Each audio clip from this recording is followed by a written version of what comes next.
नमस्कार दोस्तों, मेरा नाम है विजय कुमार और आप देख रहे हैं कॉमिक्स पिटारा चैनल को। दोस्तों, हम लोग कॉमिक्स पढ़ रहे थे खून करेगा खून, जो कि महाबली भूकाल की कॉमिक्स है और इसका पहला और दूसरा पार्ट मैंने अपने चैनल पे अपलोड कर दिया है। पहले और दूसरे पार्ट में मैंने इस कॉमिक्स को 40 पेज तक कवर कर लिया था। अब इस पार्ट में इसके आगे कहानी को शुरू करते हैं।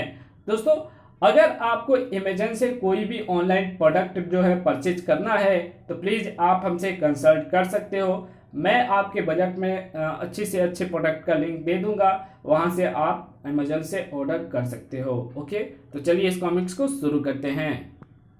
नहीं, अगर मैं ऐसा करूंगा तो ये उन गीधों पर अन्याय होगा, क्योंकि ये मुझ पर जो भी आक्रमण कर रहे हैं उसके पीछे उस शैतान व्यक्ति का हाथ है। इसलिए मुझे इनसे बचने का दूसरा रास्ता अपनाना होगा, और रास्ता सीधा सा है कि मैं आगे बढ़ने के लिए आकाश मार्ग का रास्ता छोड़ दूं और जमीन के रास्ते का उपयोग करूं। मैंने सही सोचा, गीध मुझ पर आक्रमण करने के लिए नीचे नहीं आ रहे हैं। अब मैं सुरक्षित हूं। ओफ, वोकाल सुरक्षित नहीं था। ये बात इस वार ने भी बता दी थी और उस वार करने वाले ने भी।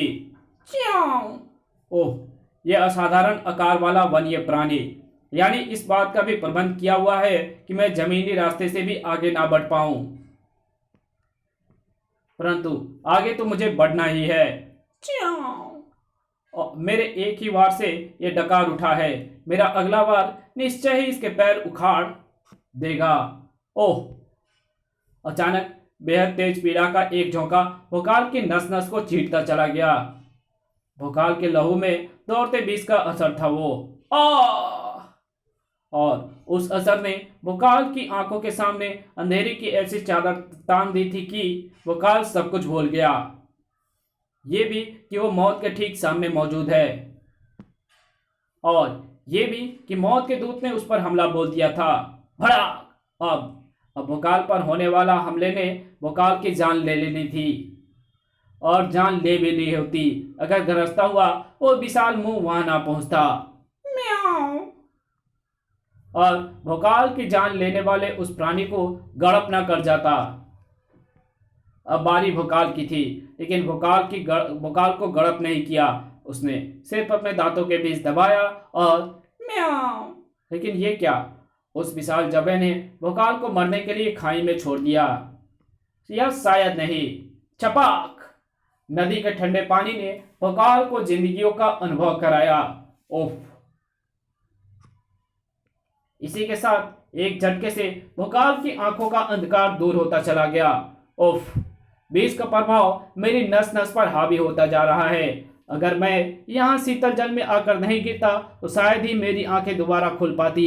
एक क्षण, मैं यहाँ आया कैसे, और उस खतरनाक वन्य प्राणी का क्या हुआ जो मुझ पर प्राणघातक हमला करने जा रहा था। भोकाल ने अपने मस्तिष्क पर जोर डाला तो अगले ही क्षण उसे सब कुछ याद आता चला गया।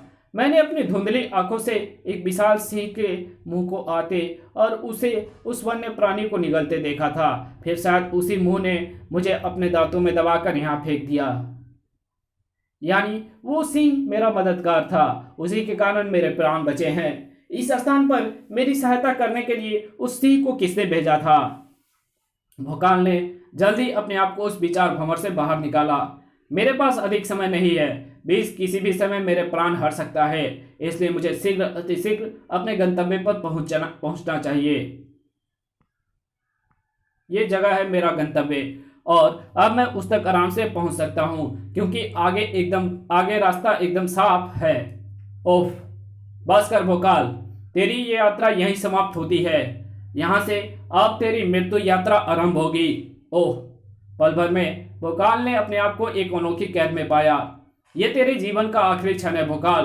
अभी ही याद कर ले अपने इष्ट देव को, क्योंकि एक बार अगर मेरे इशारे पर इन असंख्य चूहे ने तुझ पर आक्रमण बोला तो फिर तुझे इसका अवसर नहीं मिलने वाला। ओह, कौन हो तुम? क्या चाहते हो? क्या शत्रुता है तुम्हारी मुझसे? मेरी तो तुझसे बहुत बड़ी शत्रुता है भोकाल, लेकिन तू बता। तेरी मेरे बाबा ऋषि मंगेशाचार्य से क्या शत्रुता थी जो तूने अपनी ज्वाला शक्ति के प्रकोप का शिकार बना डाला? मैं अपनी ज्वाला शक्ति से किसी ऋषि को शिकार बनाऊं, ऐसा तो मैं स्वप्न में भी नहीं सोच सकता। झूठ झूठ बोल रहा है तू। याद कर भोकाल वो दिन जब तू एक राक्षस को समाप्त करने वन के उत्तरी भाग में पहुंचा था और वहां अपनी ज्वाला शक्ति का प्रयोग करके तूने अपनी विजय का खूब जश्न मनाया था। अपने विजय के जश्न में अंधा होकर तू ये नहीं देख सका कि तेरी ज्वाला शक्ति ने वन के उस भाग में आग लगा दी है जो वन्य प्राणियों के सबसे बड़े हितैषी और मेरे पालक ऋषि मंगेशाचार्य के आश्रम तक पहुंच गई है और उसने सारे आश्रम को अपनी चपेट में ले लिया है। उस दिन मैं कंदमूल इकट्ठा करने गया हुआ था। वापस लौटकर मैं सारी स्थिति देखकर दुख की अधिकता से चित्कार कर उठा, बाबा ये सब कैसे हुआ बाबा। अंतिम सांस लेते हुए बाबा ने मुझे तेरे कहर के बारे में सब कुछ बताया और कहा, तुम्हें दुष्ट भुकाल से प्रतिशोध लेना है पुत्र, और उसके लिए मैं तुम्हें समस्त जीव जंतुओं को अपने इशारों पर नचाने वाला ज्ञान और शक्ति देता हूँ। मुझे बाबा का ज्ञान और उसकी शक्तियाँ मिल गई जिनके बल पर मैं तुमसे प्रतिशोध लेने के लिए निकल पड़ा और अंततः आज मैं उसमें सफल होने भी जा रहा हूँ। ऐसा करके तुम ठीक नहीं कर रहे हो। मैं मानता हूँ कि मैंने उस राक्षस को समाप्त करने के लिए अपने ज्वाला शक्ति का प्रयोग किया था, लेकिन मेरा उद्देश्य वन में आग लगाना कतई नहीं था। मृत्यु को ठीक सामने खड़ा देखकर झूठ बोल रहा है तू, लेकिन ये झूठ तुझे बचा नहीं पाएगा। ची ची। ओह, इसके इशारे पर चूहे मेरी तरफ बढ़ने लगे हैं। अब कुछ ही क्षणों में वे मेरा मांस नोचना आरंभ कर देंगे और ऐसा होकर ही रहेगा, क्योंकि इस स्थिति में मेरे पास बस निकलने का कोई रास्ता नहीं है।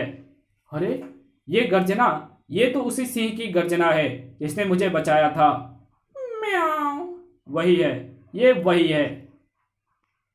ओह नहीं, ये सिंह नहीं है, ये तो बिल्ली है, और इस बिल्ली को मैं खूब पहचानता हूँ। म्याऊं म्याऊं। कपाला है ये, जिसने मुझे बचाने के लिए भयंकर रूप धारण कर रखा है।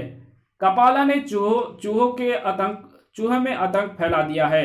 अब सभी दुम दबाकर भाग रहे हैं। ये बात उस शख्स से भी छिपी नहीं रही थी। रुक जाइए, आप इस दुष्ट भुकाल को बचाकर अच्छा नहीं कर रही हैं। पापी है, यह अन्यायी है। मुझे पालने वाले, आपको सहारा देने वाले ऋषि बाबा का यह हत्यारा है ये। रुक जाइए, इसे मत बचाइए। जब कपाला नहीं रुकी तो क्रोध से कांप उठा वो। इसका अर्थ है आप मेरी बात नहीं मानेंगी, लेकिन ऐसा करके आप इसे नहीं बचा पाएंगी, क्योंकि मैं उस प्राणघातक विष की इस काट को नष्ट कर रहा हूं जो भुकाल की नाड़ियों में दौड़ रहा है और उसे किसी भी क्षण मार देने वाला है। इस काट के नष्ट होने के साथ ही भुकाल भी सदा के लिए नष्ट हो जाएगा। म्याऊं। वो इस काट को नष्ट कर पाता उससे पहले ही कपाला ने उसे उसके हाथों से छीन लिया और उसे ठीक भुकाल के सामने फेंक दिया। ओह, अपने अन्यायी भुकाल को बचाने के लिए मुझ पर प्रहार किया। आपने ये अच्छा नहीं किया कपाला माँ। आप ऐसा करके भी भोकाल को समाप्त होने से नहीं बचा पाएंगी। क्रोध से उबलते हुए उसने वो भारी चट्टान उठा ली। उसका इरादा भोकाल के सामने पड़े शीशी को फोड़ देने का था, लेकिन कपाला के विशाल मुंह ने उसे अपने इरादों में सफल नहीं होने दिया। उसने उसे मुंह में दबाया, उसे निगला और लगा दी एक लंबी छलांग। अब दबा ना रह सका भोकाल। या बाहर निकलने के लिए छटपटा उठा वो। भोकाल की छटपटाहट जल्द ही रंग लाई, लेकिन इसके बावजूद भी देर हो चुकी थी। कपाला उसकी आंखों से ओझल हो चुकी थी। उफ, चली गई कपाला, एक बार फिर चली गई मेरे पुत्र को लेकर। कितना बड़ा और समझदार हो गया है मेरा पुत्र, जिसने उसे पाल पोस कर बड़ा करने का उस पर उपकार किया, उसकी हत्या का प्रतिशोध लेने निकल पड़ा। लेकिन क्या जानता था वो पगला कि उसका पिता अपने हाथों किसी निर्दोष के प्राण लेने का पाप स्वप्न में भी नहीं कर सकता। काश ये बात मैं उसे अपने सीने से लगाकर समझा पाता। कुछ पलों के लिए पुत्र वियोग में भाव विह्वल हो रहा भोकाल और फिर अपने कर्तव्य पर आ गया। मुझे विष की उस काट को लेकर वापस लौटना है और सबसे पहले मुझे ही इसका सेवन करना है। भोकाल वापस लौट पड़ा, ठीक उस योद्धा की तरह जो युद्ध में अपना सब कुछ हार आया था। इसी के साथ ये कहानी यहीं खत्म होती है। मिलेंगे एक और नए कॉमिक्स में, तब तक के लिए बाय। वीडियो अच्छी लगी इस वीडियो को लाइक कर देना, चैनल पर नए हो तो चैनल को सब्सक्राइब कर देना, बेल आइकन को प्रेस भी कर देना, और इस वीडियो की जहां जरूरत हो वहां पे इसको शेयर भी कर देना। और आप हमारे चैनल को सब्सक्राइब कर सकते हैं। अगर आपको टेक्नोलॉजी वाली वीडियोस अगर पसंद आती है तो मेरा दूसरा चैनल है डिवाइन टेक्नोलॉजी, उसको भी आप सब्सक्राइब कर सकते हो।